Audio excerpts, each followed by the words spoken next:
flex. The live was 1 in the 6. With the runner, boy, you nigga, no question. You were running motherfucker high stepping. Hey, you never had a big enough weapon. Motherfucker never learned your lesson. I'm a 88 pack nigga.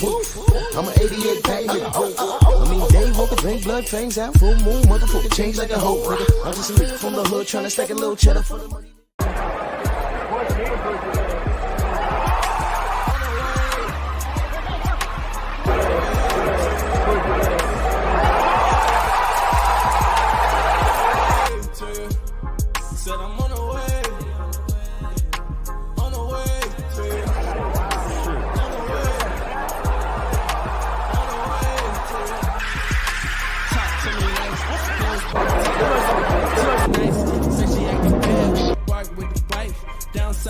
Pay my pot for the night, and we lock for the night.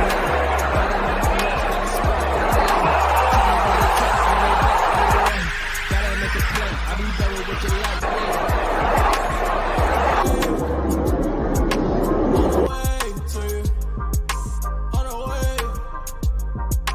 On the way. Get to talking crazy. I ain't gonna lie, I'm in the streets. I'm trying to stop me, baby. Tell your girl that you. Yeah, buddy. Yeah, buddy. It's always lightweight in here, baby. Let's get it. Drew Titan Bronson on deck. Shout out to the mighty LDBC. See what we got in the building. Paragon of boxing. Tay-Tay. Macados, Mac of the South. Jamal Davis. Main event Mark. Steve Elder. Mac. OG Eric. Bert, my brother, Mr. Shelton, salute. Eric H. Shawa, salute, good sis. Shogun, Louis Hinton, Robert Singleton. 88 Sports Talk, Thank Father, The Messenger. Jumped on me.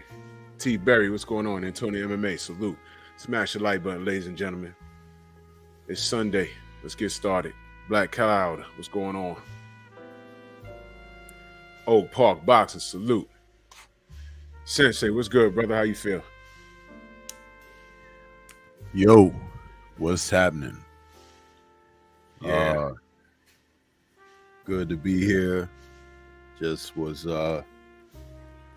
had to once again restart the computer because I don't know, man. It goes into this default thing. You have to double check stuff before you go live and everything, but I'm here. No diggity doubt, man. T. Scott, Anthony, Kings County, what up? Snoopy Mac, what's going on? Smash the like button, y'all. We're gonna talk some boxing, man. We're gonna talk some boxing. We had a wonderful last 2 weeks. Mental was going on. Nothing to complain about other than the nonsense. I'll be talking about that during the week. But there's a few things I want to discuss this evening. I'm still recovering. I wasn't feeling well yesterday. And I like slept. Your t-shirt, man. Oh, ACDC? Oh, yeah. Be back in black. Yep. Yeah, man. DB, what up? We still buzzing off of Bud, and had an outstanding performance. There's a lot of people saying I told you so, and celebrate your win. I'm still in shock. Sheena, what's going on? I'm still in shock that it looked like that. I didn't mind either one of the brothers winning. I just didn't know it was going to be that easy. And there's a lot of speculation, conspiracy theories, whatever you want to call it. What I do know is everyone wants that get back at 154. And there's a lot to discuss in reference to that. But first and foremost, I just need to reiterate that Bud is getting everything he deserves. He worked for it. I'm glad that him and Errol was able to, get this done. Phenomenal Mexican, salute. And the fact that they got it done, and I know people don't want to talk about it, but being that boxing is such a fugazi business, it gives credence to a lot of things that people are speculating. Errol and Bud got this done. And I do recall Al Heyman telling Bud, at least Bud told us, Al Heyman said, I'm not letting anyone near this fight. You know, and I'll get into that maybe Wednesday, maybe Tuesday I'll get into that, because there's a lot of speculation, man. But I'm happy for the brothers, and I'm happy they're going to do it again. There are things that's happened that actually might work out in Errol's favor. We're going to talk about that a little bit. But before I get into all of that, how everything is a domino effect, Sensei, you still buzzing off this Bud win? In a way, yes, but it's not necessarily about the victory in the fight or anything, but it's more or less about what I had did a topic on going into the event, what the fight means for the sport, and how these two men represent it, how they were able to come together and make their deal for it to culminate. And I think not enough emphasis is being placed on that, and that's kind of how I've been hitting it. I did a live yesterday talking about the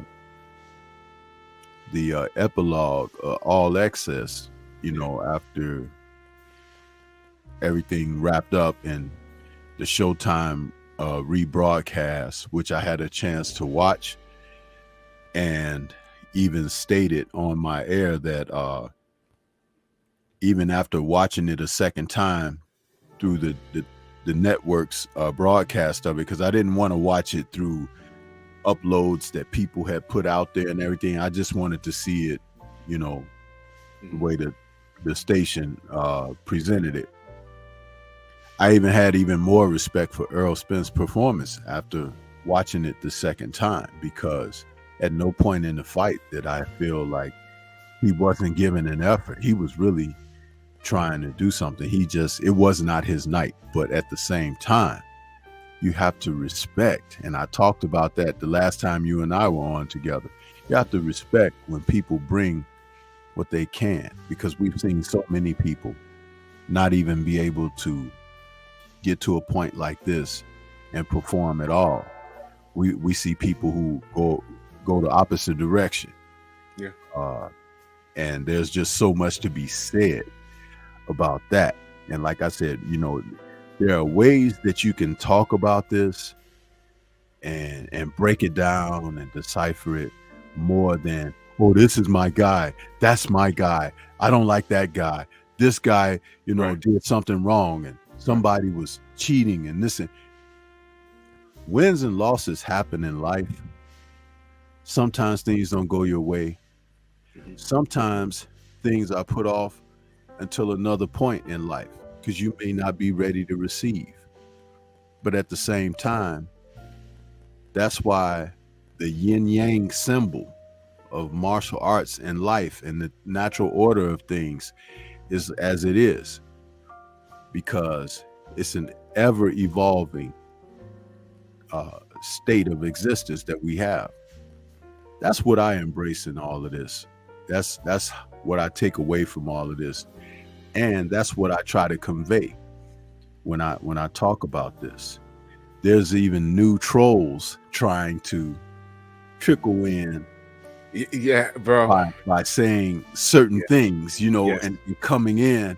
Yes. And I've been alert and aware of that, and have been handling it accordingly, because when you cover bases, you know, you recognize the familiar faces. So that's just its own thing, you know.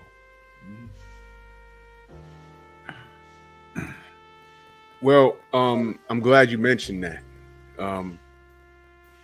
And if I missed you in the chat, just know that I love you, man. Salute to you guys and ladies and gentlemen. Salute to you. I noticed that I slept late, and I woke up and I caught the tail end of your show this morning. And every now and again, I like to have a look at the chat. And like you said, I see some unfamiliar faces, and I also seen some faces that I'm like, wow, what are you even doing here? So, I'm letting you know ahead of time. I had to block a couple of people. You come in and I smell you. It's like the universe works in mysterious ways. I woke up and I said, oh man, I missed Stormy's show. And I went, caught the tail end. You just ended. And I looked at the chat. I said, what are they doing here? What are they doing here? You don't deal with us. Okay. So if you can't be here to talk boxing, you can't be here to participate in the actual conversation, why are you here? And you don't even support me. You don't even support. You don't never even support me. Remember, and I said this during the show. I said I put a 2-part video out, weeks apart. The Friday before the event, the Friday the day before the event, and both of those videos have less than 200 views. And what's interesting, man. Yeah, and what's interesting is this: that everybody got something to say, right? Everybody was looking and going to tap in to this and that. And if you look at what I put out, it has some of the most obvious assessments and the way that things played out. It's right there. But it just goes to reassure you that ignorance is where people want to live. Yeah. Ignorance is it, and that's fine, because as I've said how many times, everybody ain't gonna make it. But don't come around in the aftermath, after shoes have fallen and things like this, and think that you're gonna cozy up, or as I call it, sniffing around for a temperature, because the temperature is always over 100 where I am. It may not appear to be that way, but I'm always a second from on 10, really. And when I look at the wrenches and they do their job, I applaud. I call them out. I say, hey. When they don't, I get angry. I get upset. I say, hey, there's a reason that you have them. Handle the business, because you don't need those agents of chaos coming around where you're trying to do some good things. You know what I mean? Exactly. And here they come. And I don't know why they think that it's okay. It's like you're not gonna realize what you're not gonna notice. It's a sad state of affairs, and I know I say that a lot, but I say it because it bears repeating 100% of the time. And don't worry, I took care of him. There was one motherfucker in particular, and I had to get him out of there. It's like, look, man, don't show up anywhere where it's therapeutic. For those of you that don't know,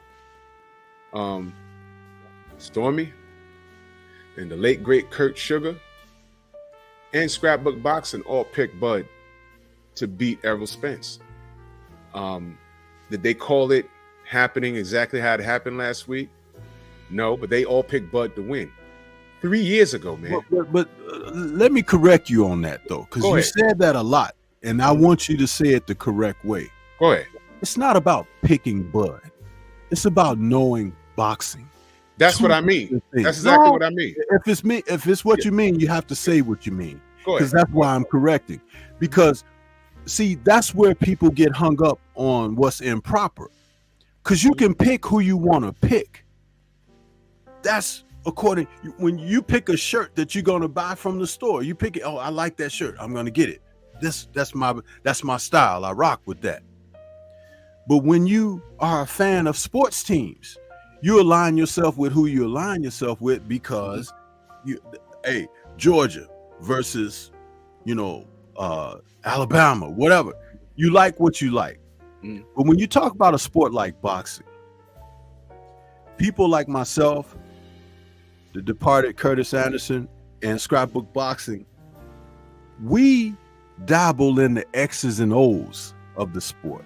Correct. So when we say that we favor a particular fighter over another fighter going into a major fight, we've looked at it and assessed it from that point of breaking it down with the X's and O's. It has jack doodoo to do with who we like. And I want people to understand that. You get that way after studying styles and you studying matches and knowing history of the sport, because there are things that repeat itself. George Foreman and Ron Lyle fought a fight that we call the elevator fight nowadays. Yeah. It's referred to as the elevator fight. Both men were up and down off the canvas a couple of times during that fight. It ended in a KO. That fight was repeated 20 plus years later when Michael Moore and Burt Cooper fought each other. It was almost tit for tat, the same fight. History can repeat itself in the sport of boxing because there is a finite limit to what happens and transpires. And then when you understand the personality traits and characteristics of individuals, then you understand styles and skill sets, who has what, who does not have what. That all culminates in what you give as your breakdown and assessment when you're talking about us three brothers. And I want that to be understood, because neither of those guys is a guy that we like favor or anything like this. We look at it from that vantage point. And I look at most fights. I remember giving a real good breakdown about Vasyl Lomachenko going into his fight with Teofimo. And I was on 78's channel. I remember. And to the degree that 78 say, man, because he had picked Teofimo, and the way I was favoring Lomo and how I broke it down, he was saying like, man, you might make me change my pick, Stormy. But something happened in that fight that was what my brother Curtis used to refer to as intangibles. Intangibles are the unforeseen. And I've started leaning toward intangibles even more as a result of that Vasyl Lomachenko fight with Teofimo, because there could be no one who would have convinced me that Vasyl would have started that fight and not thrown punches in the first 6 rounds. It's ridiculous. Regardless of why he did it, I never foresaw that happening. Had he had just started 2 rounds earlier, he wins that fight. But what the hell was going on that Lomachenko wasn't throwing any punches for the first 6 rounds? That looked awfully shady to me. And it looked like something like, man, behind the scenes, somebody could be benefiting financially off of this situation. And I didn't like it. I didn't like it at all. Because everything that I went into that fight making my assessments did not include what I'm saying now about those intangibles and the things that are unforeseen and the possible corruption. So even greater still, picking fights is very difficult because it's such a corrupt sport. But I wanted to say that because I want people to understand it's not that I'm aligning myself with one side or another. It's the way that I align myself with understanding how the sport operates. And just as I said in my show yesterday, we had a wonderful event a week ago, tremendous fight. And then here we are a week removed for it. And then we have another fool that's popping dirty out here, destroying the sport still, and has been allowed to continue to do so because this is the umpteenth time that has happened with this particular individual. So it's like, you see what I'm saying? It's like the unforeseen. We don't even get a full week to celebrate. That's right. An event that was worthy of going into the annals of history. That's right. When we got someone else coming out here smearing shit all over the place. Yeah. A week So later. let me add to what I'm saying. And I'm glad you explained it, because maybe I know what I meant when I said it, but maybe you're right, I wasn't clear. But I hope you've been clear enough. But not for nothing, you've explained exactly why on a few occasions. And if they followed your channel, they would know what the F I meant. You weren't picking and waving pom-poms. You, Kurt, Scrap, a lot of people that I deal with don't just wave pom-poms for the sake of waving pom-poms. You explain it. Even when it's a fighter that we don't necessarily support, we'll say, yo, look, we don't support the guy, but he's going to win this fight, and here's why. You understand? See, a lot of you guys are front runners, and for some of you, that's okay. But this is what I'm talking about. There ain't no fanboys or fangirls, all right? Over this way. And I can't speak for anything. If you support a guy because he's from your town, or you grew up with him, or you know someone who knows someone who knows him, you used to play ball with him, with the school with him, that's fine. Now, I will say this. There are fighters I support, dare I say, some by way of tribalism. Why? Because we all we got. And y'all know what time it is. Y'all know what I'm talking about. Nobody hated Bud over here. I'm saying that those brothers need to lock themselves in the room and got it done. And they actually got it done. Despite what the business and suits and ties wanted. It got done. So I'm still buzzing off the event. It was a great event. I brought it to you the best way I could. I went out there and brought content to the people that support me. I thank you guys. Love all you guys. People were recognizing me out there and taking pictures with me and BFTV. It was wild.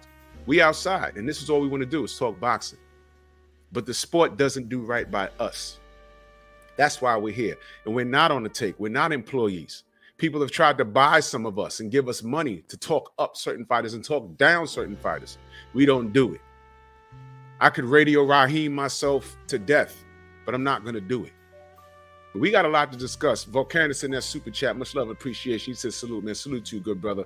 But Stormy, I'm glad you broke that down for the slow people in the back. But you see, this is why I ask you guys, do you follow certain channels? Do you follow Stormy?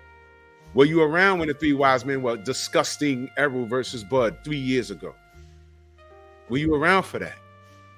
And if you weren't, don't show up here just because it's therapeutic. You thought it was all pro Spence over here.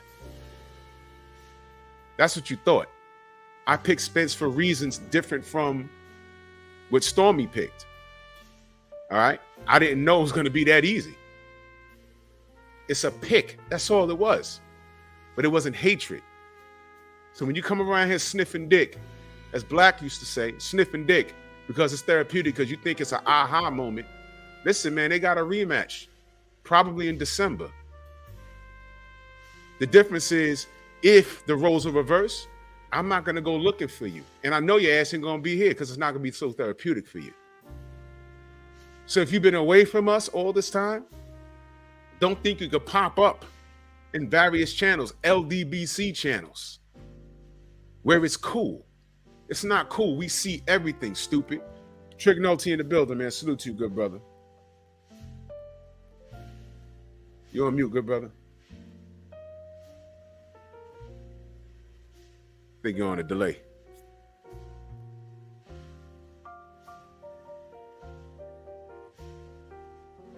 I think he's on a delay. Hold on. Trick. I think he yeah, he's on it. Yeah, and let me say this, when he works while Trick works that out. Somebody let Trick Nolte know he's on mute. Trill Will, salute, good brother. Listen, I wasn't just plugging Stormy's channel just to plug his channel.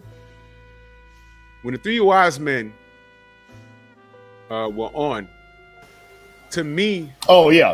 I'm sorry about that, man. Salute to you, Drew, and Stormy, everybody in the chat. You hear me? Yep. You hear me? Yep. Go ahead. I think you have a delay. Y'all hear me?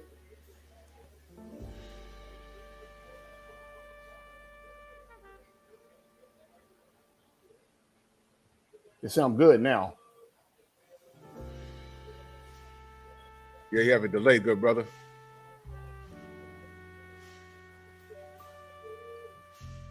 I wasn't just plugging Stormy's channel just for the sake of plugging it.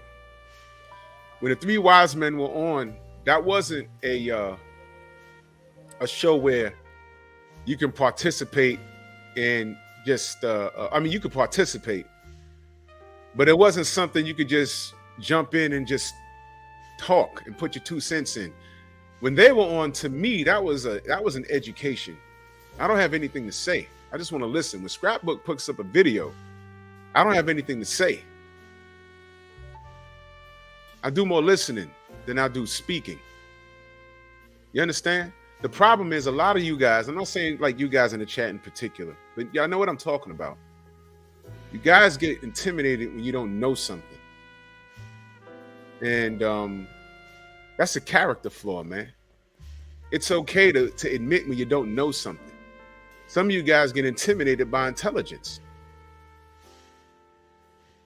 And when Stormy and Scrapbook and Kurt was on, it's okay.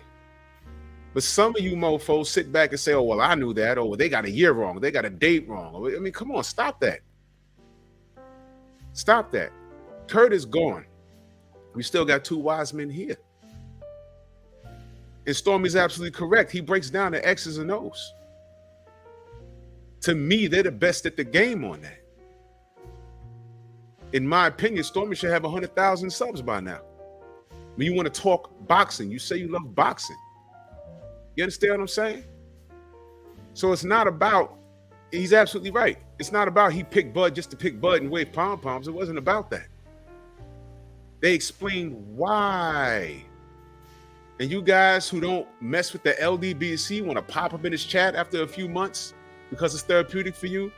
Listen, man, I'm not going to scream and curse today, but shame on you guys, man. Shame on you guys. You're taking his kindness for weakness. You think he's ignorant and don't see you, and you think we're just stupid. Stay away. Just stay away, man. Go to the ops that celebrate that win and scream and curse it about us in the meantime. But stay your ass over there. Don't come around here sniffing dick. It's ridiculous, man. It's ridiculous. If your wife told you you can't talk to me, then don't talk to me. You know who I'm talking about. Stay out of here, man. We're talking boxing here. Trick, you can hear us now, good brother? If you can, you're on mute. Yeah, I can hear y'all pretty good. Y'all hear me? Yep, we can hear you now. There was a delay earlier where you kind of like weren't responding when he was talking to you. Yeah. We can hear you now, though. Okay. I'm sorry about that, yo. I've had some difficulties over here with this laptop and this connection, man. Okay, it's good. Yeah, good to be here, man, with you and Drew.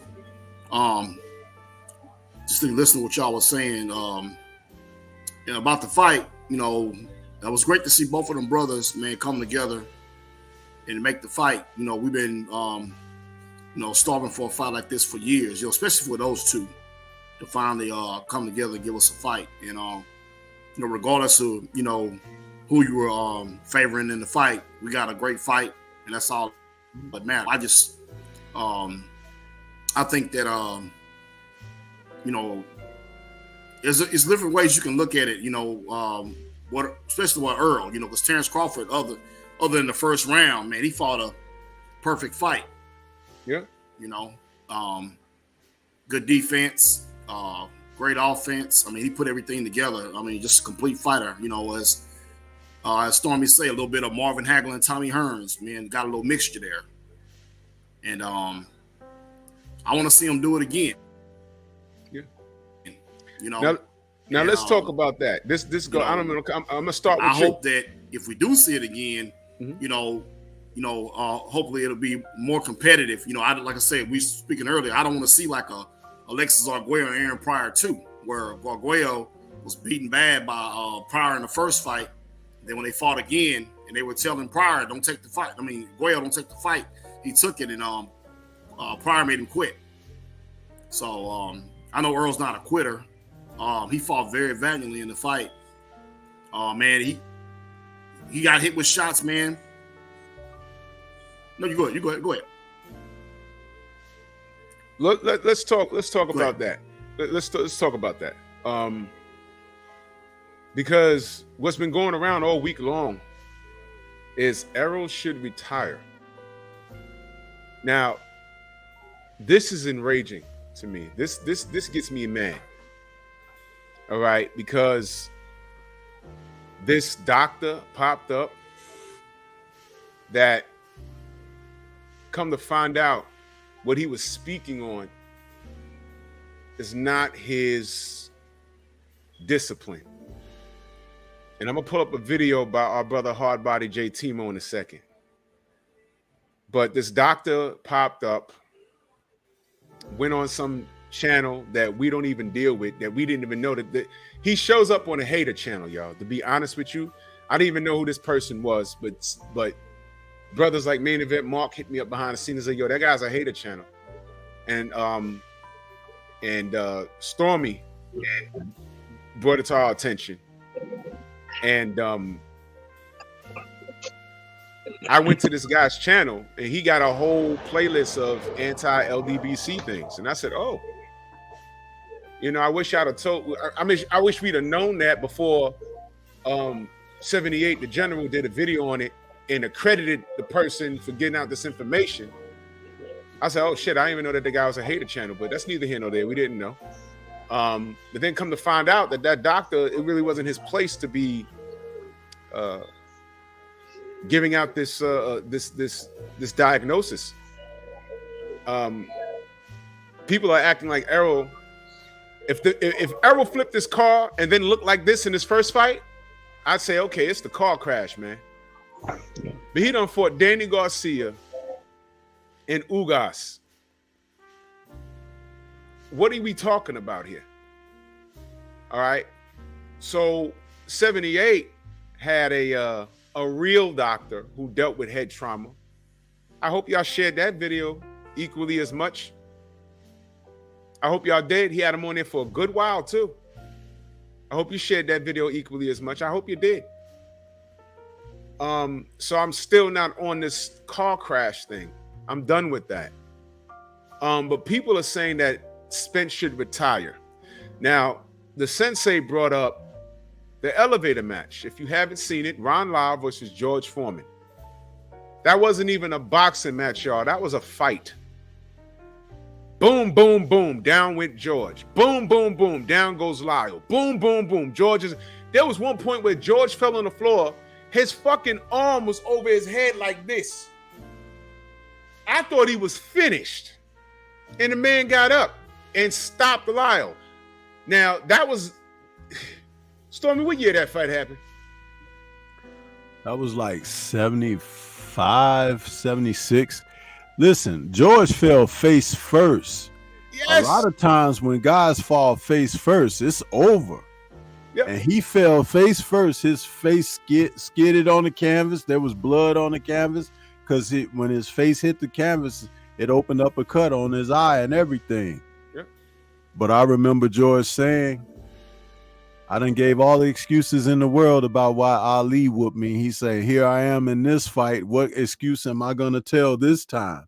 So he said he had no choice but to get up and fight back with Let me ask you a question. Wow. Was there any talk? Do you recall any talk of them saying, yo, George, hang it up, retire? Do you recall that?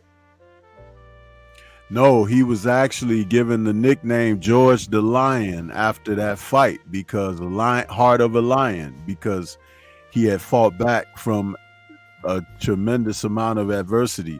Ron Lyle was no joke, man. No, he wasn't. He was a bruising fighter. He just came up in an era where there was so many good heavyweights that there just wasn't enough, space for him. And remember, George never fought Ernie Shavers, who was in that era as well. So imagine what that could have been. Man, when they asked George, when wasn't Jay Leno, it was the other guy, the Night Show. When he asked him, he said, You ever fought Ernie Shavers? George says, no, thank God. He wasn't trying to fight Ernie Shavers. So there was fear and respect there. But I mentioned that to say this. All this talk about Errol retiring, you guys need to stop this crap, man. You guys need to stop this crap. Go, if you haven't seen Foreman versus Lyle, if you want to retire somebody, if you want to apply somebody retiring after a fight, it's one of them.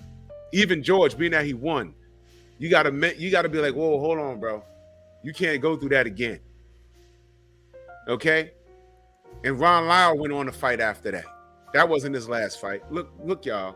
How many times you seen Arturo Gatti get flatlined? I don't recall anyone saying Arturo Gatti should retire. And he's been knocked silly on several occasions. He got out the game when he was ready. So I don't know where all of this talk about Spence retiring is coming from, and then these so-called doctors are popping up. But goddamn, man. And then when we talk about the hatred for Spence, think about what's being said. Think about what's being said. You want to talk about hate? You really want Errol to go away that bad, or do you want to run this back? I want what Errol wants. If he wants to run it back, run it back. If after that fight he says, you know what, I ain't feel right the whole camp, I ain't got it no more, thank you guys, I'd have been cool with that. But I want you guys to think about something. After what happened to Deontay when he fought Fury in the second fight, well, fuck that. Let's go to the first fight. Y'all remember what Andre Ward said? I don't think Deontay gonna want that again. He said, what are you talking about? What are you talking about? He done knocked the man on his ass. Why are you saying that? And you know what I said? I'm like, well, how dare Andre say that out loud when him and Bud stood in front of Teddy Atlas, and Teddy Atlas told both them brothers that he had Vasily Lomachenko #1 pound for pound straight to their face, and Andre Ward was still active back then. A man that had like 9 fights and a loss already. He had Vasily Lomachenko ahead of both of them. Both of them. That's pound for pound #1. Straight to their face. And then Ward gets on there and says that about Deontay. So then Deontay gets in the ring with Fury, gets cheated out of his mind. And everybody was saying, D should retire, he should retire. Had to fight to get the third fight. Even after the third fight, cheated again out of his mind. He should retire. He came back and flatlined Helenius and looked better than he's ever looked doing it. So what's all this? What is this really about? Spence should retire. Trick, you can hear me, brother? Yeah, I was on mute. I'm listening. I hear. Yeah. Your thoughts on that? What's that really about, if it's anything? Well, that's a good point you made about Arturo Gatti, man. I remember the wars he had with Wilson Rodriguez. I mean, Floyd beat him up. Man, Ivan Robinson beat him up twice. Mickey Ward, the wars here with Mickey, the fights here with Mickey Ward, and they never said anything about Arturo should be walking away from the sport.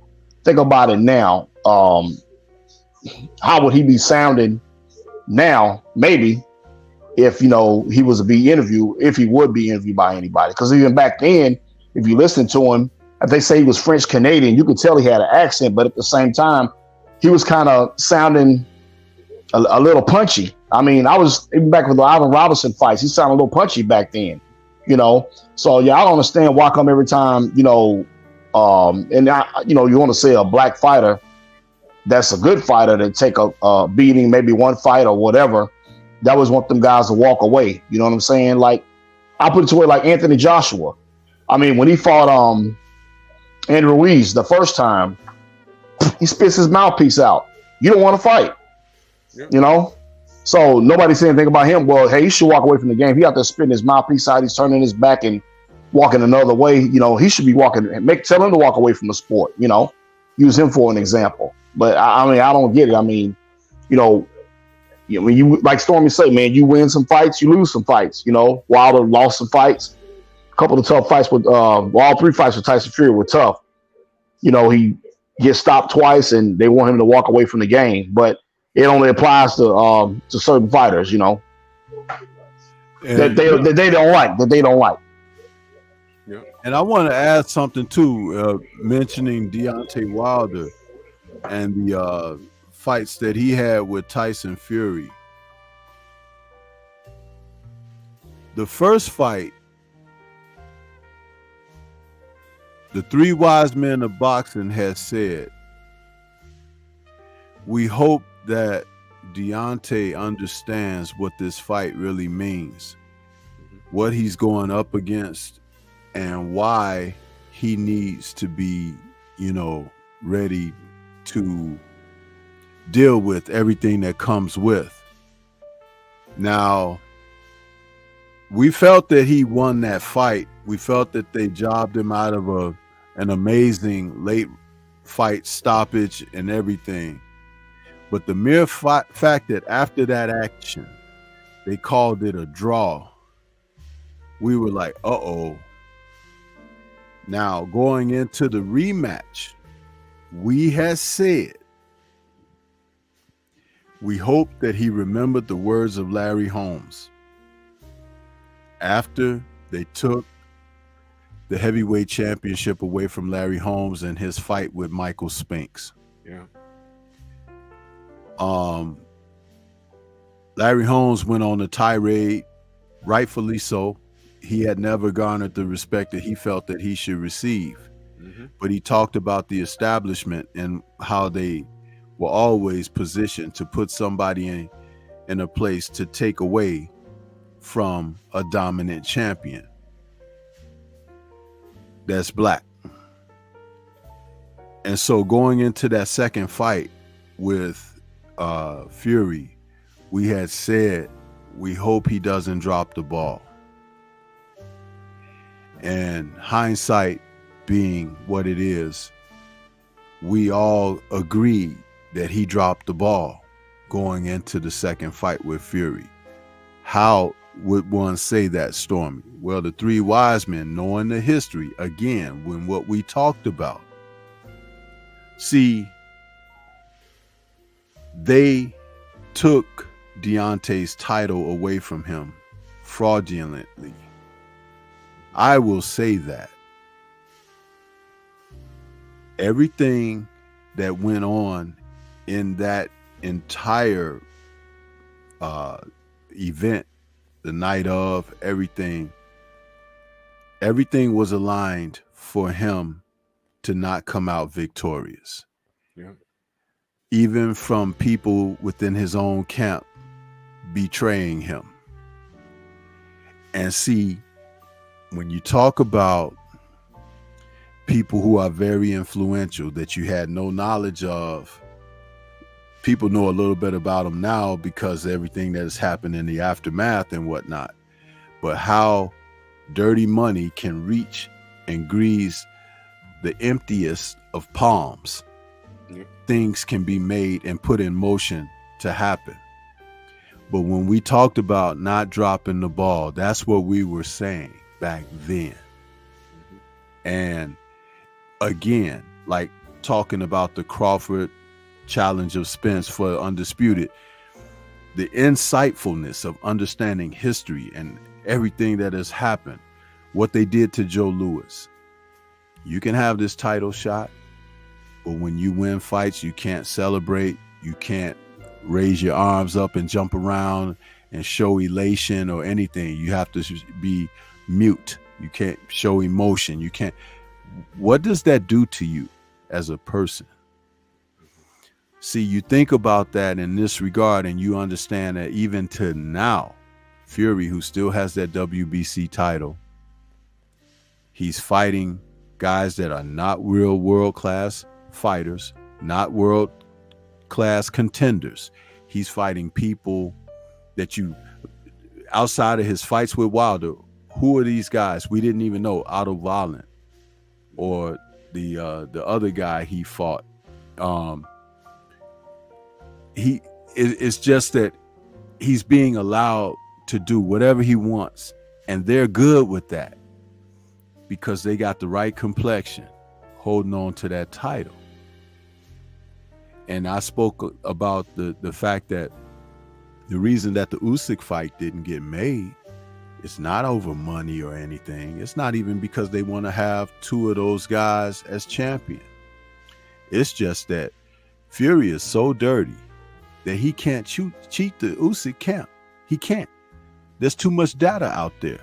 Yeah. When they have negotiations, thanks Seen and Unseen Boxing, Tom Schwartz, appreciate that. That's the other guy that Fury fought that nobody knew. When he can't do things and have it his way, he'd rather not even get in there. You see, and that's what it's been for him. But nobody, meaning the main media and the powers that be, nobody wants to address what he's always been. And that has been, he's been off track. He's been a cheater consistently.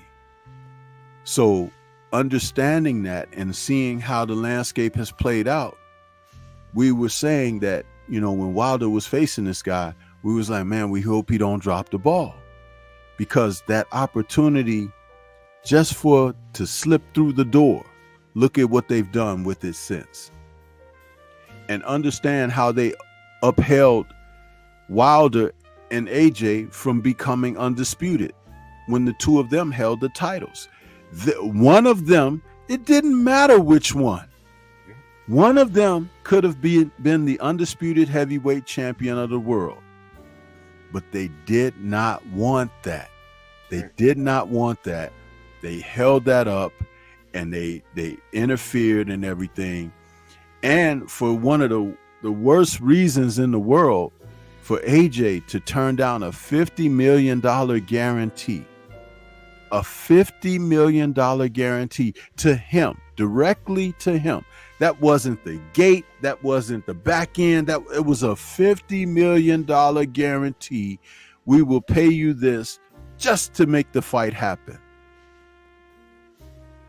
And he allowed Hearn and Matchroom to talk him out of that. And look at how his career has gone as an end result.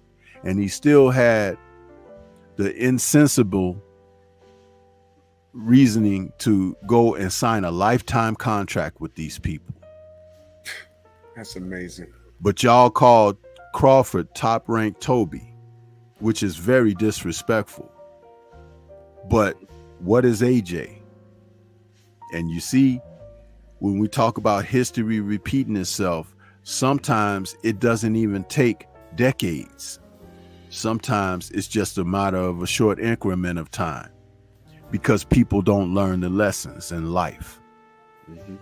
You see, but I guarantee you, knowing what he knows now, Wilder, if he had it to do all over again, he would have approached that second fight a different kind of way. And it's a shame that we have to learn these lessons vicariously through other experiences and others' experiences. But this is why you keep your eyes open, keep your mouth closed at certain times. And again, when people put out certain content like myself, Scrapbook Boxing, the information is out there. It's your fault if you don't want to research and look into it and study it up and realize that I can fortify myself with a little bit of this knowledge. I had a conversation with my mentor last week. He caught our show when I was on with you talking that what was that Friday or whatever, when you were live and I was on with you. The man told me, after listening to what I had to say when I was on your platform, he told me he was proud of me. It touched my heart, because he didn't have to tell me that, but the fact that he did, it put me in a great place to let me know that I'm doing the right thing. Because my mentor, Eddie Davis, does not BS about the sport of boxing. He has seen a lot of dirt. He has been a part of some things that make people not happy. He's been a part of things that make people happy and rejoice. So he's seen it all, basically. That's what I'm saying. Right. So for him to tell me that he was proud of what I'm doing out here on these airwaves, it means so much to me. you know, we do this for the people that appreciate it, not for the people that are looking for something that's therapeutic because they just want to win the internet argument. You know, that's why we're here. And like I said, when I ask you, do you listen to Stormy? Do you watch the videos? I want to see how much you guys, you know, love boxing. And again, at the top of the show, when I said who they picked, what I did mean was they said this 3 years ago, but they explained how they did it. And if you was around, you heard it yourself. They didn't just say, okay, I'm gonna flip a coin and pick one and just not deal with the other. They picked them and they explained why. So, you know, that's why I say go subscribe to Stormy. Our brother Southwest Dice says, salute, why is Wilder not more active? And he also said he could fight more bums. Well, the thing is, brother, you know, D's at a point now where it's like, you know, he's making a statement. He tried to fight Andy Ruiz and that didn't play out. And again, he's still dangerous and nobody's jumping to fight him. Nobody's jumping to fight him. And so since it's like that, you know, he wants to give the people what they want. He wants these big names, which is why it was very odd that AJ would run the risk of fighting Dillian Whyte, the cheater that he is. Because now, can we all agree at this current junction that Dillian Whyte is a cheater? Yes, it's absolutely yes. But before I get to that, because that's where I was going. Let me share this with you guys. I mentioned our brother Hardbody J Timo. Excellent video. This was on his Instagram. This so-called doctor. Sure. It's been a few years, gentlemen. Yes. I think you called. Weren't you an expert? I thought you were an expert on roids. I think that was you who'd called. Correct. Yeah. Okay. There. You guys used to call me Dr. 805. Yeah, that's Dr. 805. So, but wait a minute. So you're did you say you were a neurologist as well? Is that your area of expertise as well, or? So my specialty is gerontology. So my specialty is gerontology. So my specialty is gerontology. What it do, man? What it do? Let's look at the controversy in this video. They say this is supposed to be a doctor. But let's listen to, you know, controversy. Let me ask you this. First of all, have you called in before into this show? It's been a few years now, yes. Yeah, I think you called. Weren't you an expert? I thought you were an expert on roids. I think that was you who called in. Yeah, okay. There. Expert on roids. Interesting. Expert on roids. Right? They used to call him Dr. 805. Used to call him Dr. 805. This is what he said. You guys used to call me Dr. 805. Yeah, that's me. Yeah, Dr. 805. So, but wait a minute. So you're did you say you were a neurologist as well? Is that your area of expert? So my specialty is gerontology. So I have specialized in medicine and taking care of elderly people and also people going through an aging process. All right, let's stop right there. It's not neurologist. I can't even say that word, man. Neurologist, however you say it. Don't judge me. But anyway, it's not one of those. It said he specializes in gerontology. So what is gerontology? Gerontology is the study of the biological, psychological, and so aspects of aging. From early beginnings in research and theory, gerontology developed into a multidisciplinary field of study, and more recently into a professional field commonly known as the field of aging. He specializes in gerontology. He never answered the question talking about he's a doctor. He was an expert on roids. Posing as a neurologist, I almost said the word, but he specializes in gerontology. So what does gerontologists do? Gerontologists advocate for the unique needs of older adults, which vary depending on a person's race, gender, and health. Their duties may entail coordinating legal, transportation, nursing, and other essential elder care services. Why is this dude? Wait a minute.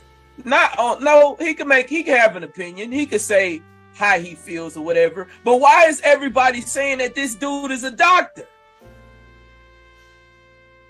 Why is everybody saying what he says as if he knows what he's talking about? When did he ever say that he's a doctor? He's probably a nurse. He probably the janitor that works in a nursing home. And everybody is posting this guy's video as if he knows what he's talking about. And if you watch the YouTube video, if you actually watch the video or listen to the video rather, the guy isn't saying anything that has to do with what happened with Earl. He's talking about old people, what old people go through, and sprinkling in Earl Spence and Terrence Crawford. Completely, almost pretty much discrediting for his win, for his performance on Saturday. Why is everybody listening to this guy? Why? The dude never said that he's a doctor. Never says it. He never says he's a doctor. How did y'all miss that? So, but wait a minute. So you're did you say you're a neurologist as well? Is that your area of expertise as well? Or? So my specialty is gerontology. So I have. His specialty is gerontology. In other words, he specializes in coordinating housing, legal, transportation, nursing, and other essential elder care services. And everybody passing this around. How did y'all miss that? How did y'all miss that? Now, I'm not taking away the possibility that, Earl may have had suffered some stuff. He just very well may have been.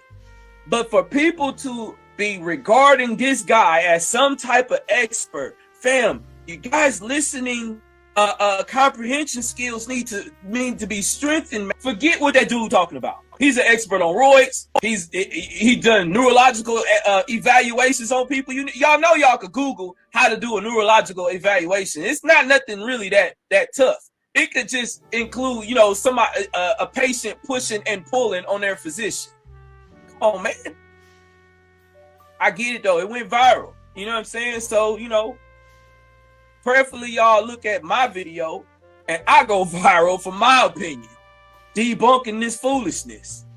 Stop trying to take away from these brothers, man. They literally gave us the best fighting the best. Hashtag BFTB. You feel me? They gave us the best fighting the best, and we might more than likely will get a rematch. Stop taking the credit from Crawford, man. Give Crawford his credit. He did his thing. You feel me? And once again, this is coming from an Earl fan.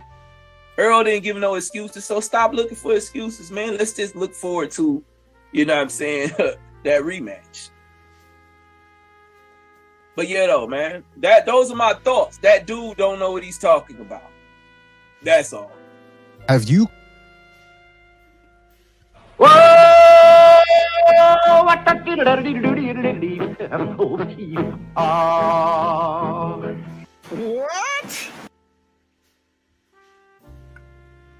So now, the general had a real doctor on. I hope everybody's running around clipping that and sharing that. This guy is a specialist in cleaning up old people or whatever it is. He's wiping old people's behinds or something, whatever it is. He's not a neurologist. People like 9 to 10 people sent that clip to me, and I'm like, okay. I went to the channel. Then as I'm on the channel, Main Event Mark and Stormy says, yo, by the way, that guy's a hater channel. I said, okay, well, it already got my view now. Let me see what this guy's talking about. And I'm like, this guy, listen, y'all are outside and y'all turn y'all ankle badly. And the guy comes up and says, I'm a doctor. It looks like it's the fibula tumor bora. You have to wrap it up and hold it in place while the ambulance comes. You elevate it, go get some ice in. You're like, thanks, doc. And then you find out the nigga's a dentist. Wait a minute. You knew everything about an ankle a second ago. Nah, I do root canals, though. But I've seen this done a million times. And in my opinion, you understand what I'm saying? So please, man, check the fruit on the tree. Specific value, my brother. What up, man? So that's what was floating around the internet about Errol, you know, he should retire. And did y'all forget? Let's keep it simple. He flipped his car and fought Danny Garcia. That's when I was like, bro, chill. You just flipped your shit. You coming back and fighting Danny Garcia? Not a good move. He beat Danny up. Then he was going to kill Manny, had an eye injury, fought the dude Ugas that beat Manny, and bust his eye up. So he goes in there and looks bad against Bud. Now, it didn't look like Errol in that ring. I'll give you that. But that has everything to do with Errol. It has nothing to do with Bud, right? So what the hell are we talking about? Let's give these brothers their roses, and hopefully they do it again. And let me tell you how the stars align up, because this is where I'm going with this. Kill the Spence retirement talks and this bullshit doctor. He's not a doctor. In fact, he said what he does for a living. So now we could just throw that out and salute to my brother Hardbody J. Timo. Everything is connected. When I met up with Derek James, we exchanged information, and he says, look, I'm not gonna be able to do any interviews, whatever, because after this, I'm heading out to the UK. And I said, bro, I already know. In other words, he's busy. So he had to deal with the Frank Martin thing, the Errol thing, and now the latest thing was Anthony Joshua. Well, surprise, surprise, Dillian Whyte, D-Ball White, pops dirty again. Now, I don't know what they got going on. I'm hearing things about Hakeem Rockmount Jr. I'm hearing things about Gerald Washington. I don't know what's going on. I would like for them to just pack up, leave the UK, don't deal with nothing over there, because this is the second attempt. Hey, AJ fans, listen. This is the second attempt on Anthony Joshua's life. This is the second guy that popped dirty and tried to, if you pop dirty, I believe that's attempted murder. Thank you, Main Event Mark. As a matter of fact, let me pin that. That is 78 talking to a real doctor. Make that to go viral. Thank you very much. DOG, salute. Now, I was listening to Spencer Farron and Tunde earlier. Now, why was I listening to them? I wanted to hear what was going on across the pond. And long story short, they're fed up with the bullshit. I saw an interview with Radio Raccoon and David Hay. David Hay said he got a phone call from Chisora last week.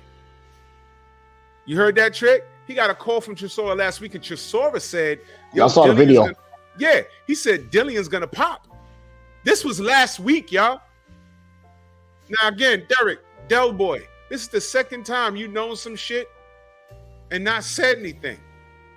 Well, you said something, but you didn't make a big stink about it. You said Tyson Fury's a cheater. You said there's some cheating going on. You said that, man. You said that. So now here you are again. You told David Hay last week that Dillian was gonna pop, and now he popped. So now Tunde and Spencer Farron was like, yo, they're gonna call him back and ask him what's up with that. David Hay. My point is, these cats know what time it is over there. They know what time it is over there, man. And this is disgusting. It's the second attempt on AJ's life. They also said, there was people in the chat, they said this is Dillian's fourth time popping. One in kickboxing, this is like 3 here. They said he should be kicked out of the sport. They said that. Not me. They said that. And they said anybody who pops dirty should be kicked out of the sport. They said that. Go to their live stream today. It's called Stamina for Sale. That's their channel. I was listening to it today. I said, wow, look at that. Accountability. You see what I'm saying? So I ain't got no beef. Go listen to it yourself. So now, I think that this may be a blessing in disguise. Scrap the event, because what you don't want is, AJ's been training for Dillian Whyte. You put him in there with anybody else other than Dillian Whyte, it could be a recipe for disaster. Remember what happened with him and Andy Ruiz? He wasn't ready for that. BS aside.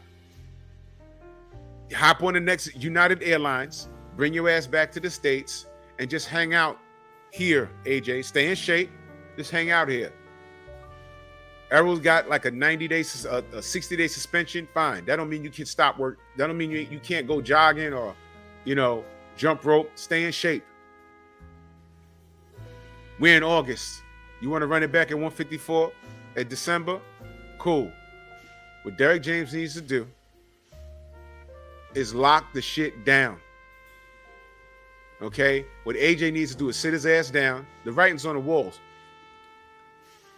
Your goal should be going to Saudi to fight Deontay Wilder. All right? This is like God talking to you right now. So I need you to relax. All right? Go back to the United States. Okay? Go back to the U.S. Sit down with Derek James, Errol. Connect with Blu-ray, connect with Blu-ray, connect with Blu-ray, connect with Blu-ray. I'll say it again, connect with Blu-ray. So we ain't got to worry about your health. All right? Get your strength and conditioning in order.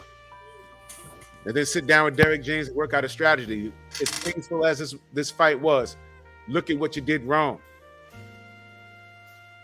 In December, maybe we'll be heading back to Vegas. But yeah, Dillian Whyte, again, y'all. Again, are we done with this guy? Are we done with this guy? I'm not even clowning at this point. Are we done? Because remember, Jarrell Miller popped dirty. And he ain't fight for like 24 months or longer. All right? Are we done with this guy yet?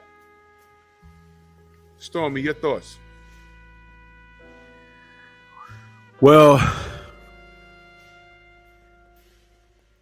I think everybody should take a step back and look at the promotional company and promoter whose watch all of this stuff is happening under.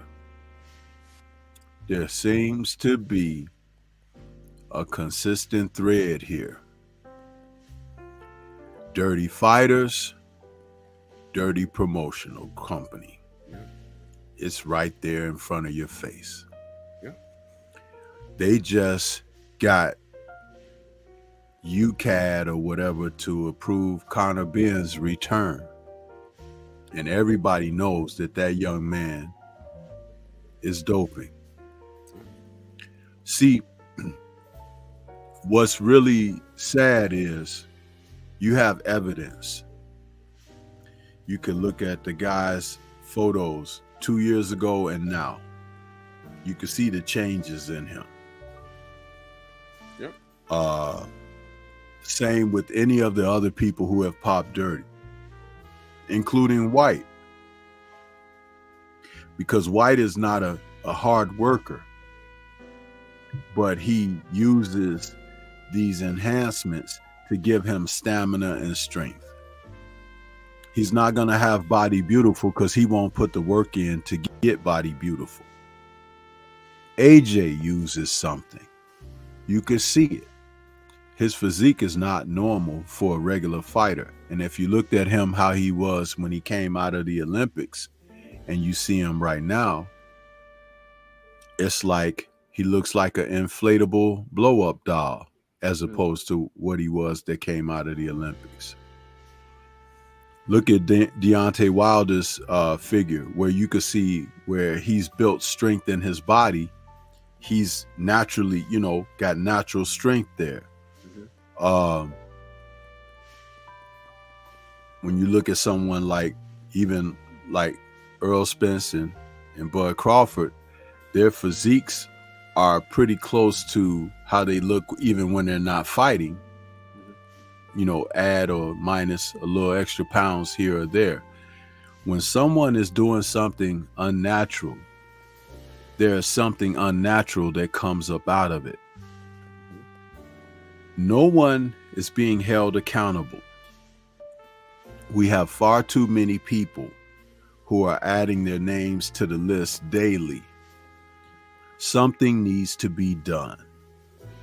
Some of the brain injuries that we've seen, some of the deaths that we have seen in the ring, I wouldn't be surprised if more of them were contributed to this and have been covered up. It is so prevalent that we're not talking about it enough.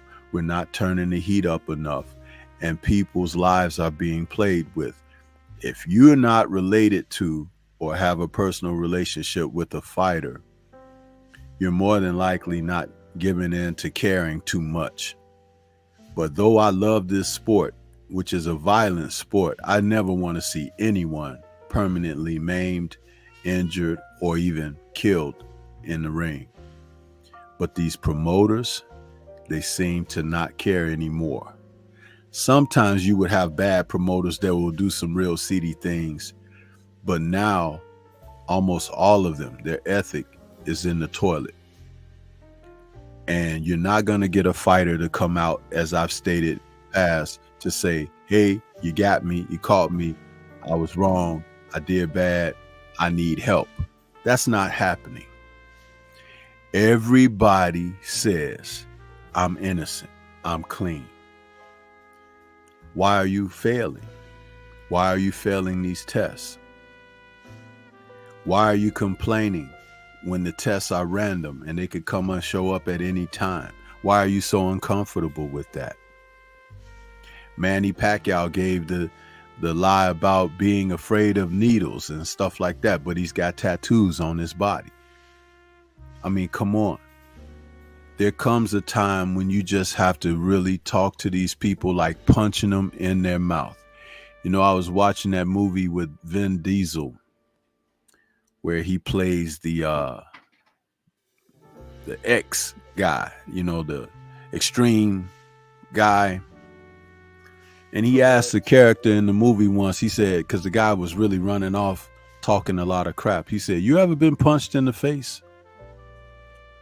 Some of these people need to be punched in their face for the lies that they tell. People like Ed Hearn, you know, I don't do a lot of ranting about him or whatever, but someone really needs to knock that fake toupee off the top of his head, man, because that guy is a leading authority in all of this. And many fighters in his stable have popped dirty. Mm-hmm. In fact, I think they have a lab. I think they've hired someone. That gentleman that was taking them pictures with Fury and everything, Dr. whatever his name is. Bro.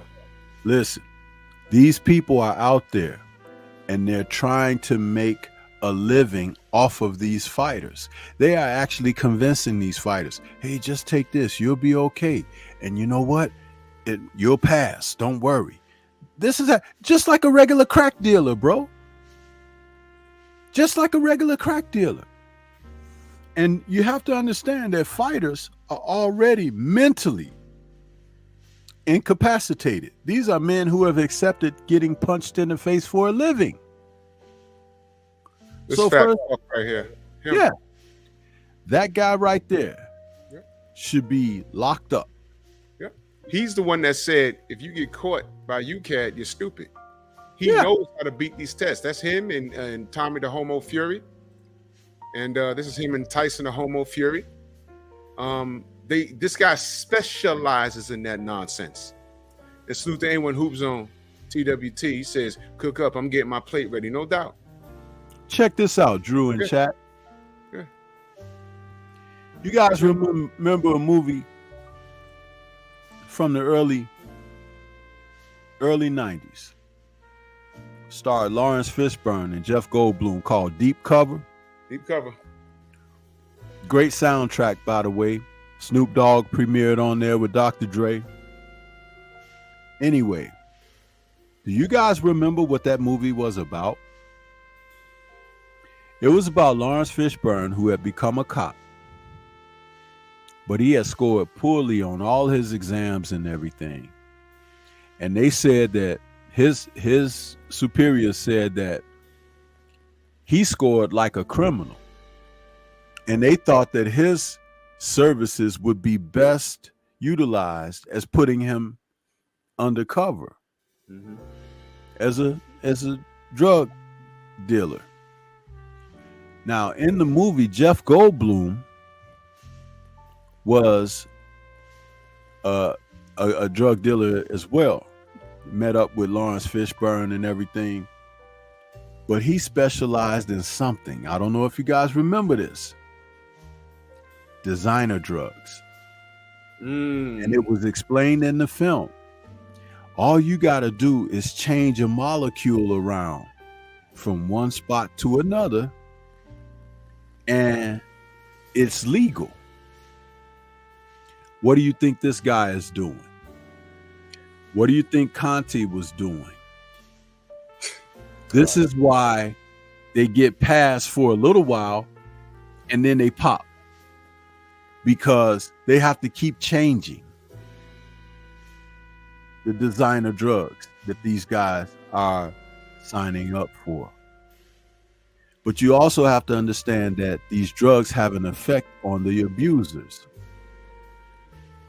You become dependent on this. Yeah. It gives you a certain sense of euphoria. It gives you something that is not there naturally. And for someone competing in combat sports, that's a very dangerous thing, because in combat sports, you're operating off of high adrenaline. You got to smash something all the time. You feel like you got to, and when you're not fighting, you get in trouble outside the ring. You see, there's a pattern here. Now you see why these guys are criminals? This is what they're doing to people. And something has to be said and done to keep the heat turned up.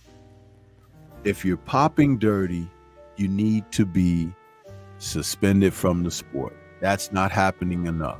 These guys come up with these ridiculous explanations.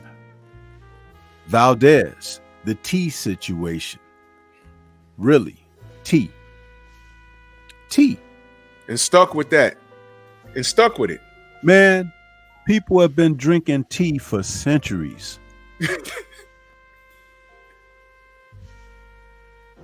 And it's okay.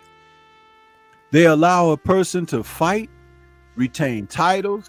They even erect statues and monuments for some of these idiots.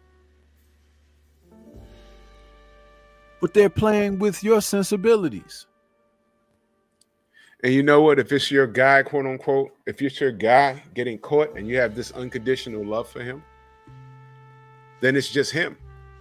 And it's not the sport. You see, I wanted Jarrell Miller to batter and bruise Anthony Joshua under fair conditions. Okay? I wanted that for him.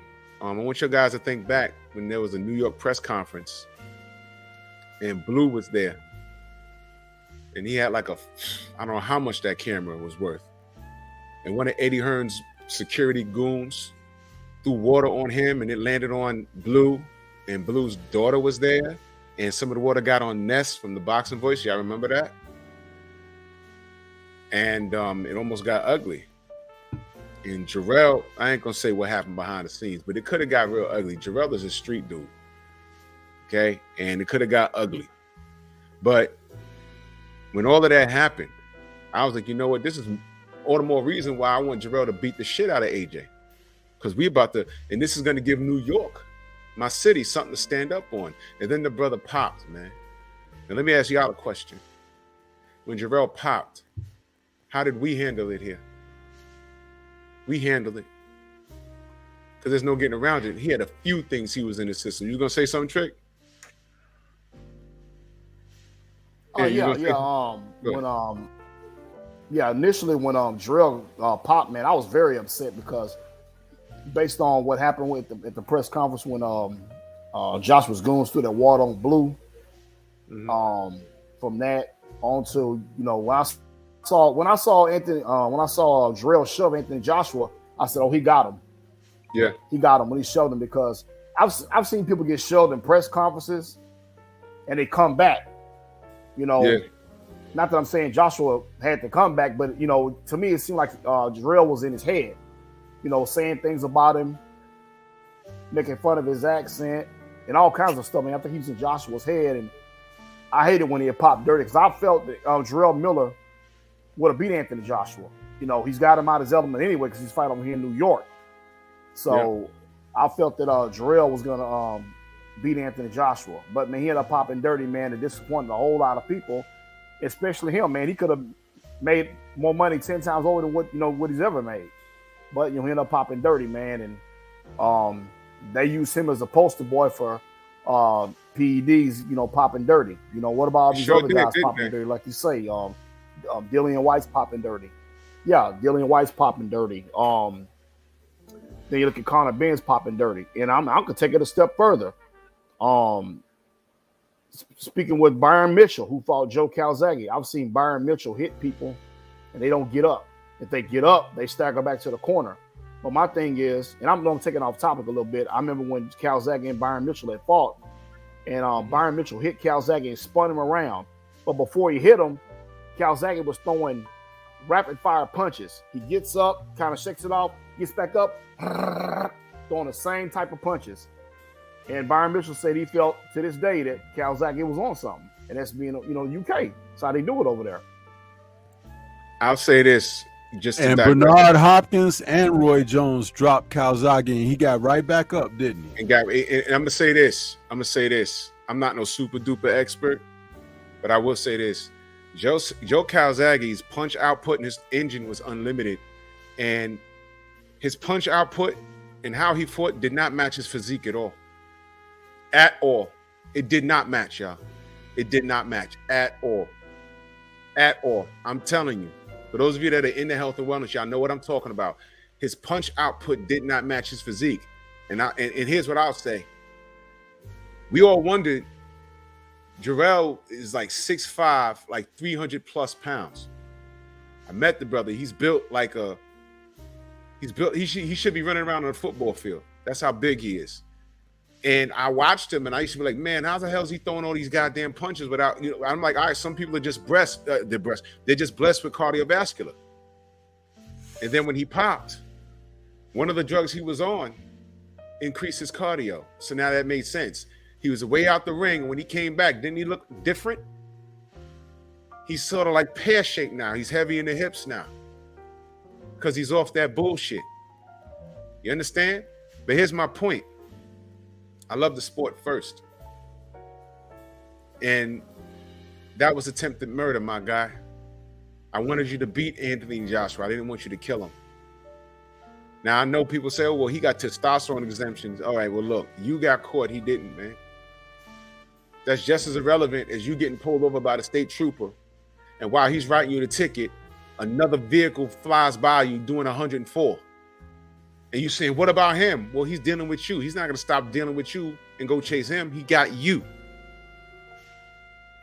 And unlike a lot of you suckers, unlike a lot of you punks, when I saw Big Baby, I told him to his face. I said, bro, what happened, man? And he said, I know. I said, bro, we was rooting for you, bro. I know, but I'm going to be all right. I said, all right, bro. And we took a picture. I was disappointed in him because I wanted what's best for him. And then he sat there that same night and told Eddie Hearn, oh, I want to come home. All right, if that's what you want to do. And what did Eddie do? Eddie says, I don't want cheaters around me. But meanwhile, he's capping for Dillian Whyte. Do y'all understand that? So this is what we're dealing with here. This is what we did. This is what y'all choose to deal with. I don't deal. I'm calling it out.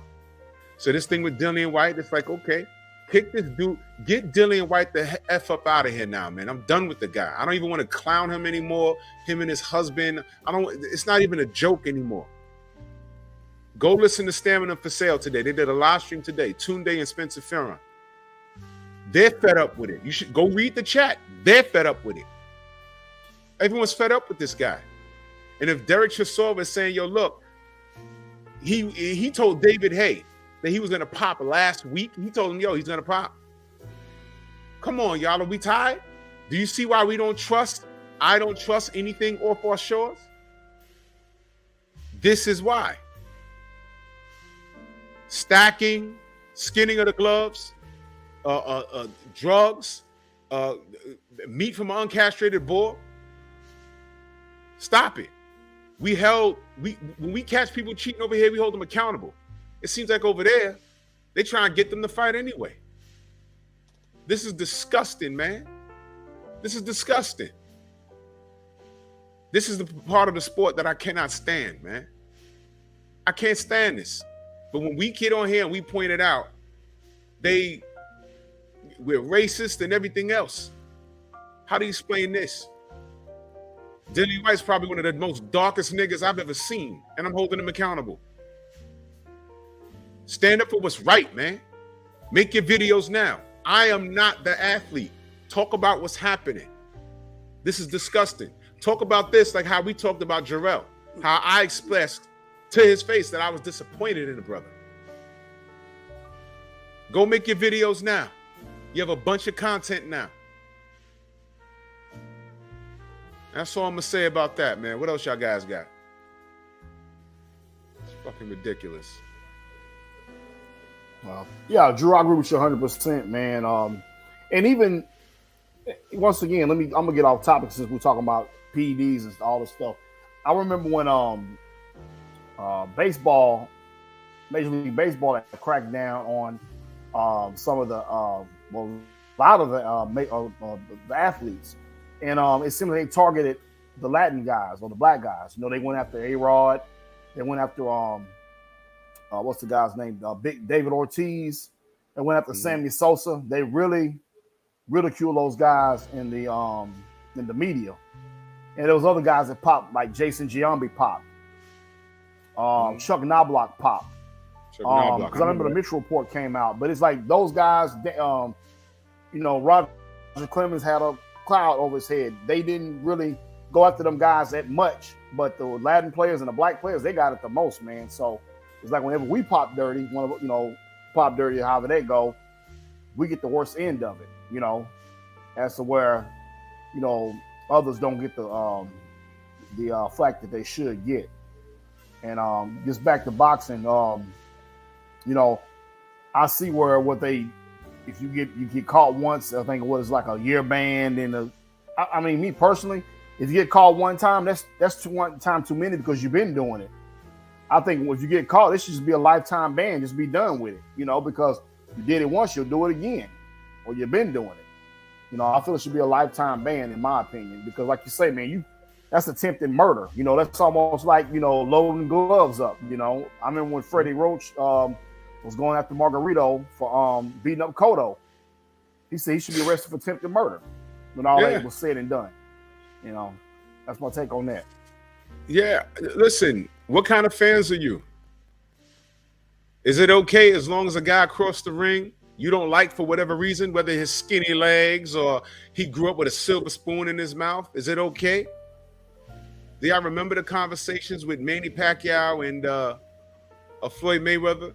What does it matter about OSDT? Do y'all remember the excuses that Manny Pacquiao had? You're going to tell me that was normal? All you can say to me now is that, hey, he never got caught. Well, he was never OSDT until fighting who? Floyd Mayweather.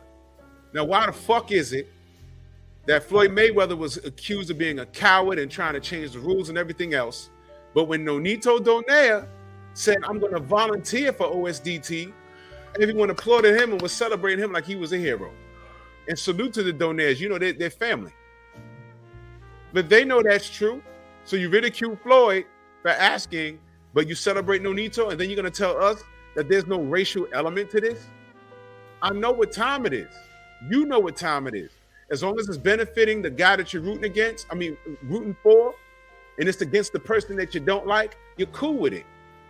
But when someone's dead in the fucking ring, y'all will never understand. You hear it, but you don't understand how dangerous it is for a guy like Fury and the system that allows him to exist, to be running around in this sport. Y'all will never understand that. The same system that allows Fury to exist is the same system that allows Dillian Whyte to exist. It's the same system that allowed Daniel Kinahan to exist. It's the same thing. Mauricio Sillyman and Bob Arum all rolling in bed. This is Eddie Hearn, Barry Hearn, Frank Warren. They exist in the same goddamn system, y'all. It's dirty. This is why I didn't care. If Deontay said, I'm packing it up, I'm good, I was good with that. The sport don't deserve him. In what universe do you hate Devin Haney for what? For what? What the fuck do you hate Devin Haney for exactly? Is he not trying to give you what you want? He got all the fucking belts at 135, and it's still a problem. I'm going to do a pound for pound list. All right, and it might not be the most perfect thing in the world, but I can explain why I have people in certain places. This system is allowing you motherfuckers to deal with Fury versus Ngannou. Even Mauricio Sillyman said that fight was okay. But as soon as Jamel gets into the ring with Canelo, they're going to strip him.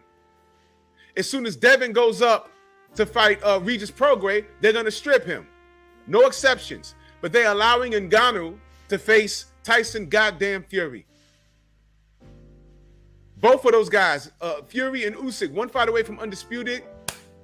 No public outcry, no public demand. Better be if Bivol, same thing. No public outcry, no demand. In fact, Mauricio Sillyman says, yo, they can fight, but we're not putting the WBC strap up because of that Russian conflict. I mean, what the hell, man? This guy makes up franchise statuses and makes up belts for every goddamn thing. He can't let them fight for undisputed. Bivol ain't okay. Canelo was able to fight Bivol, though. Say again? But Canelo was able to fight Bivol, though. And Bivol was Russian. So the attack should be on the system that allows this shit to exist. This is what we've been talking about the whole time. Because truth be told, Dillian Whyte should have been the hell out the sport. Truth be told, Tyson Fury should have been the hell. The man can't come to America, y'all. I'm not making that up. He cannot come here. And Lord knows who else. Why does the GOAT have to go over there to fight Savannah Marshall? Why? Why? Tell me why. Because her punk ass can't come here and fight in Detroit. Because she's not allowed. If I'm wrong on that, please let me know. Let me know. Y'all worried about the wrong things. That's where it's always been, because I'm just a black man from the Bronx up here screaming, and I'm a Wilder fanboy, and I'm a Haney fanboy, and all this other bullshit. Y'all are worried about the wrong shit. Dillian Whyte just popped again. Again. Y'all ought to be ashamed of yourselves, man. Y'all don't love boxing. Y'all are fans of fighters. Y'all not fans of the sport. Matter of fact, the term fan is short for fanatic. I'm not a fanatic of shit. I support this sport. But this sport, every time I turn around and spits in our face, we're celebrating Errol versus Bud. These two brothers got together and gave us history. Bud just made history. And a week later, Dillian Whyte pops dirty. Brother, you trying to kill AJ? You know what they said on Stamina for Sale? They said, they out and out said, they think that Dillian Whyte is straight up jealous of AJ. They said that. That's a UK channel. It's not me. Go on over there and deal with it. It's not me. Time reveals all truth. Get Dillian Whyte the F up out of here, man. Ridiculous. Y'all got anything else to say on that?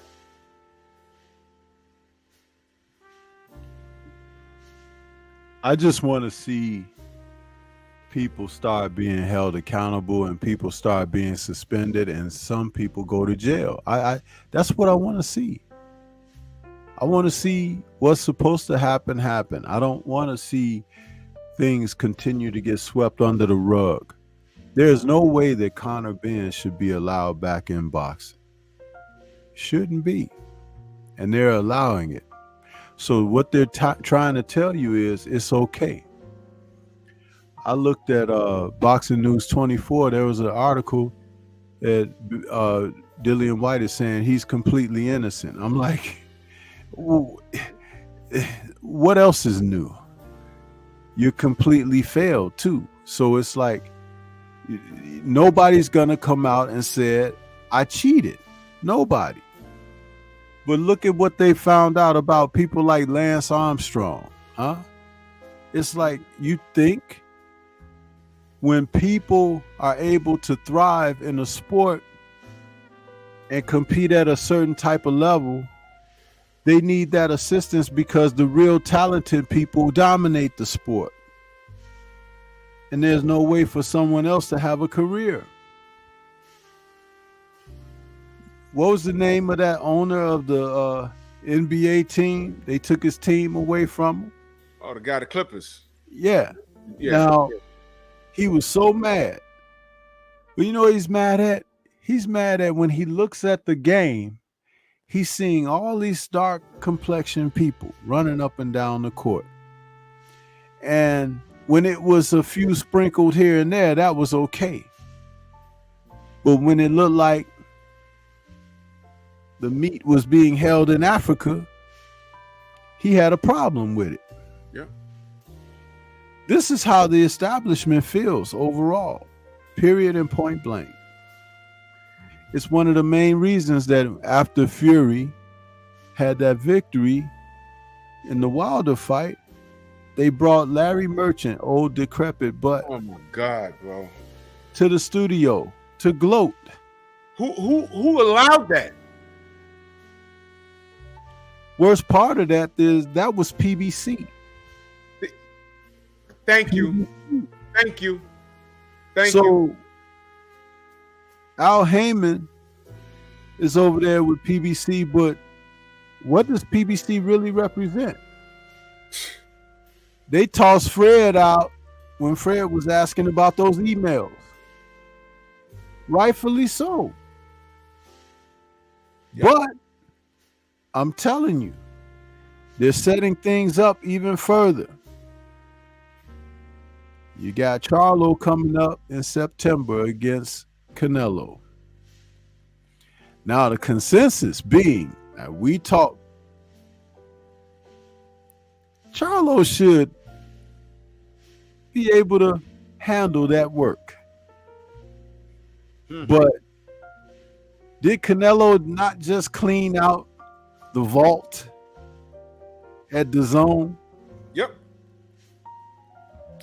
And prior to this, PBC was offering him something that he turned down, right? And he stayed with the zone for till he got the last. He's like, oh, give me that quarter that's laying on that shelf over there in the back. I want that quarter too. That's the last quarter. Give me that too. So he cleaned house at the zone. So now he's over at PBC. Oh my God. You just saw one of the fighters lose in Earl Spence. Bud is really independent, but he's obligated to fight the rematch because that's part of their agreement and everything. What happens if Mel loses to Canelo? Has anyone ever stopped to think about that for a moment? Supposedly, Canelo has a 3-fight deal, right? Do you think for one moment that Canelo is going to lose 3 fights in a row at PBC? Facing a bunch of cats who've been inactive for over a year or more. And Canelo has been the most active. You don't see the setup coming? Are y'all paying attention? See the setup coming. Are y'all paying attention? They are about to wipe the slate clean.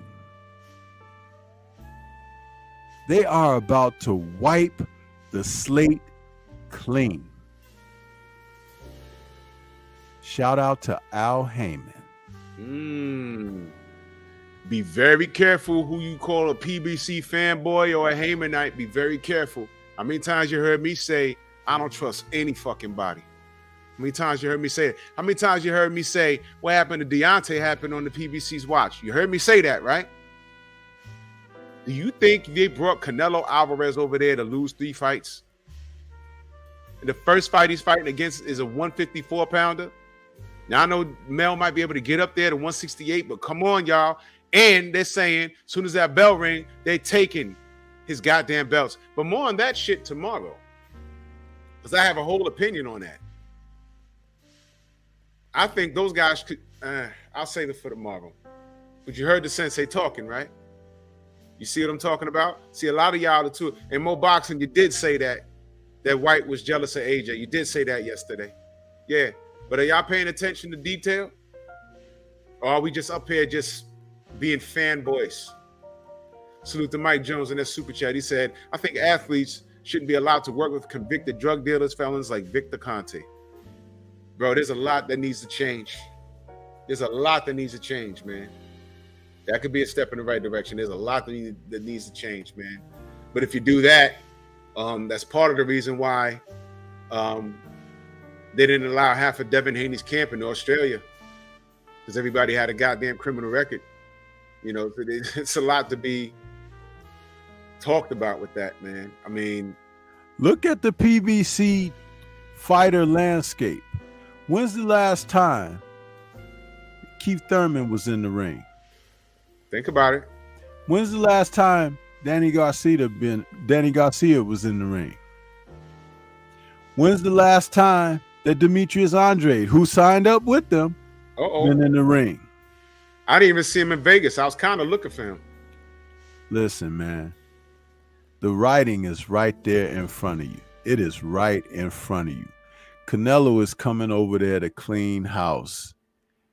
And Charlo may be the worst victim out of this situation of them all, because he just blew the whistle on himself to say, and I'm talking about Mel, he said that it's been him all along that Canelo's people made the deal with, not his brother.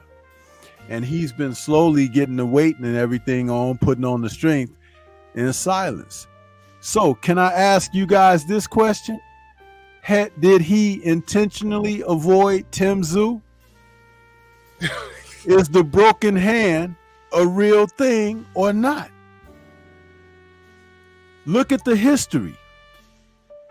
He paid step-aside money to Tim Tszyu to fight Brian Castano. And then in the rematch, Brian Castano got sick or something, remember? And the fight got postponed again. So Tim Tszyu still had to wait and step aside. Then when the fight took place and he became undisputed, Tim Tszyu was supposed to be next. The fight was supposed to be in January or whatever. And then something happened and it said, oh, his hand was hurt or whatever. Remember that? So they delayed the fight still.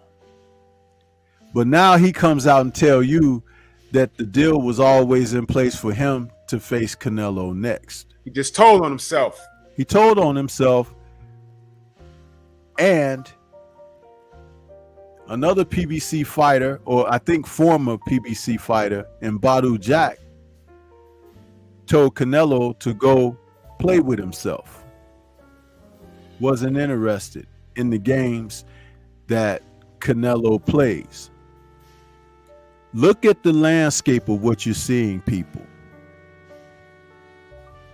Look at it. There are some people out here that are on the take. There are some people out here that make these bad things happen in the sport. And while you're talking about soldiering up for your brother and stabbing others in the back at the same time, You don't realize that when it rains, if that's really rain or urine, everybody gets wet. Huh? Yeah. So, happy pickings. See you guys in September on that. Yeah. Are y'all paying attention? PBC, Top Rank, Queensberry, D's Nuts. It's all a setup. We get Say it is. Oh, and by the way, you mentioned them stripping belts from Charlo and Haney, right? They like taking belts. Why ain't nobody taking Canelo's belt? Hey, and He's Drew, let been me say this before I avoiding get out of here. Benavidez for 2 years. You talked about this. 2 years. And I talked to 2 years. Benavidez has been the #1 contender, and Canelo wouldn't take a fight with Benavidez when Benavidez last had the title, but mysteriously he missed his weight. They play with the scales, people. He misses weight, and so they snatch the belt from him and say, "Oh, you're gonna fight the fight tonight, but you won't be defending the title, and the title is there for the opponent to win." And then here comes Canelo swooping in like Tarzan on the vine. Oh, scoop the belt up and becomes undisputed just like that without having to break a sweat. You like it? Is it feeling good to you? Because there's no Vaseline. Yeah. Yeah. Straight How jab about crew. Straight jab crew in that super chat. Much love. He said salute to the panel, man. Salute to you, good brother. Trick, you was saying something? Go ahead. Yeah, I'm just saying, man. I mean, has anybody else thought about this? I've had time to think about it a little bit, and it's amusing because remember, I said people prefer to be ignorant. Yeah, and I told you something. You spoke one earlier this week, and I was telling you what I was told by a boxing trainer. Go ahead. What was that? What'd you say, Trick? He got a delay.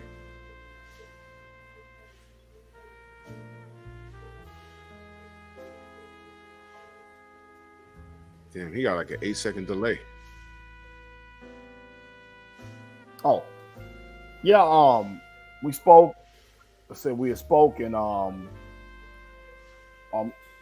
hear me? Yeah. Take the Bluetooth off, brother. Now he got he got the headphones plugged in. Y'all hear me? Yeah. Y'all hear me? Yeah. Okay. Wow. Yeah. And I spoke with a boxing trainer behind the scenes.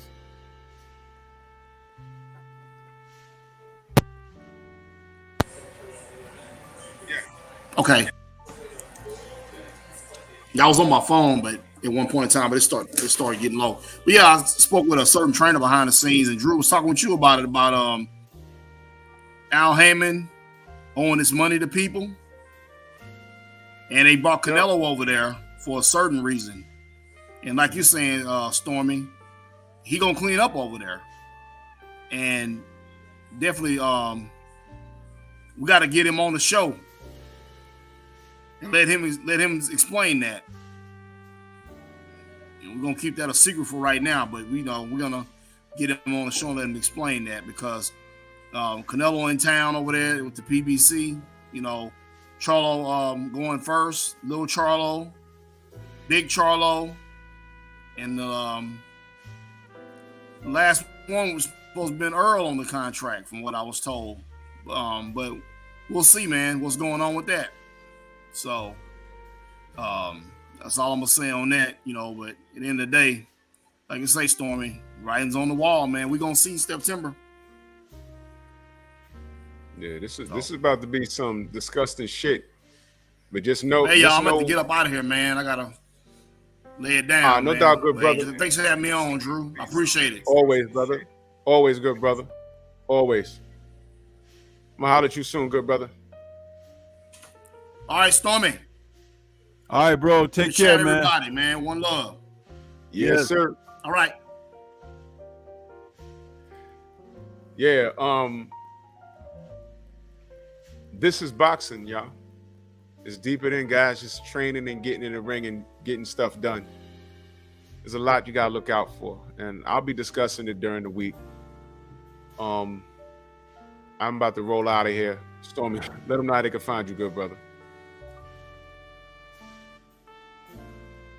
They're gonna have to look for me.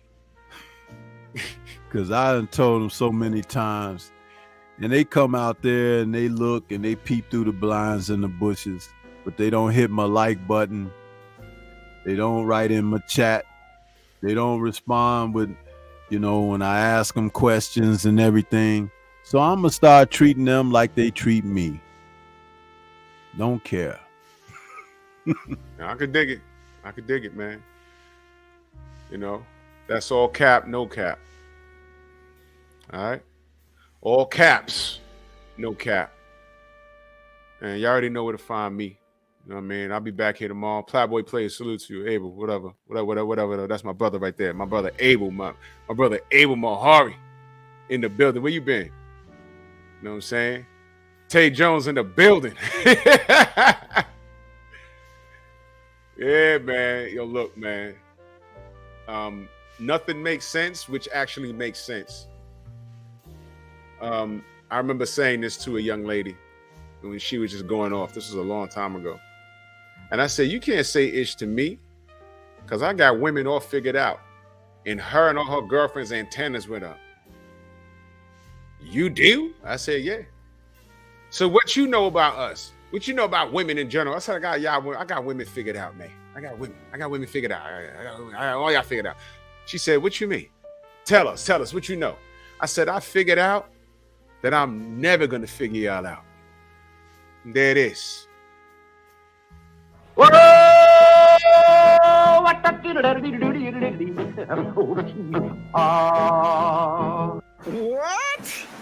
There it is. So take it how you want to take it, man. This is the sport. So salute to everybody in the Venmo, the Zelda, Cash App, the Super Chat. I'll be back tomorrow morning to talk about this sport that just simply does not love us. All right? So whether you root for a guy or a girl and you're wondering why this person's not doing something, or, I haven't seen a Boo Boo Andrade sighting, but I bet you he's sitting on a pile of money that you and I will never make. Us normal 9-to-5ers, us paycheckers, you dig? Pep Talk tomorrow night, Boxing Talk in the morning, man. Much love to everybody, man. Y'all go subscribe to all the content creators, man. This shit is exhausting, talking about what seemingly is never going to get fixed. But it's up to us, y'all. It is what it is, man. Bronx on deck. Move! Why are you gay? Who says I'm gay? You are gay.